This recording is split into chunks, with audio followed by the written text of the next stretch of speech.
I wanted to shoot a quick end of the year video here for 2023. Talk about some of the things that I learned. Hopefully each year you're learning some different things throughout the year in the card market and how to deal with cards and people and deals and all kinds of things, selling online, you name it. I think one of the biggest things that I took away this year in a very down market is to really not hold anything that is not going to be GOAT material. So I'm looking at each of the sports. If that person is Michael Jordan or Tom Brady or or John Jones or Mickey Mouse in TCG market, if it's not a GOAT for the long term, it's not worth holding on to for a whole substantial amount of time, unless you really love the card and you're willing to stick with it. Then go ahead and keep it. But my thing is, buy the GOATs. Buy the GOATs, sell the hype. I think it was even stronger this year.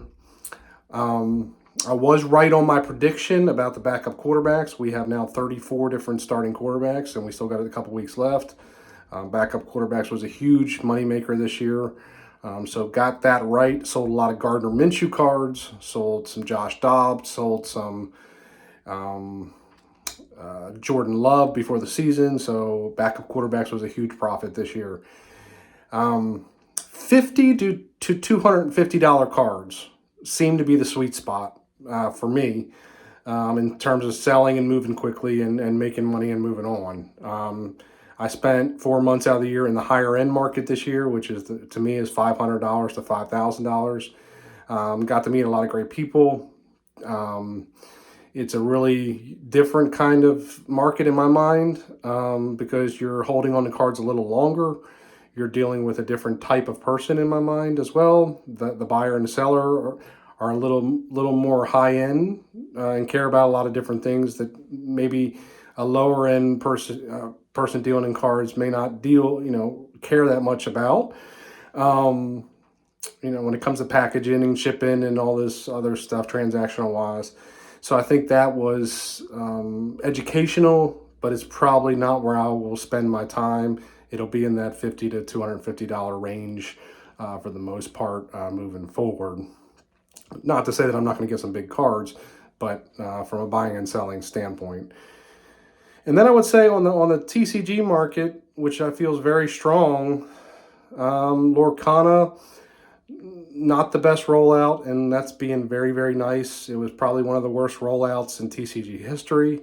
We'll see if they make it here in the next year. One Piece came to the forefront this year, was really strong and is still going strong, so really excited to see One Piece.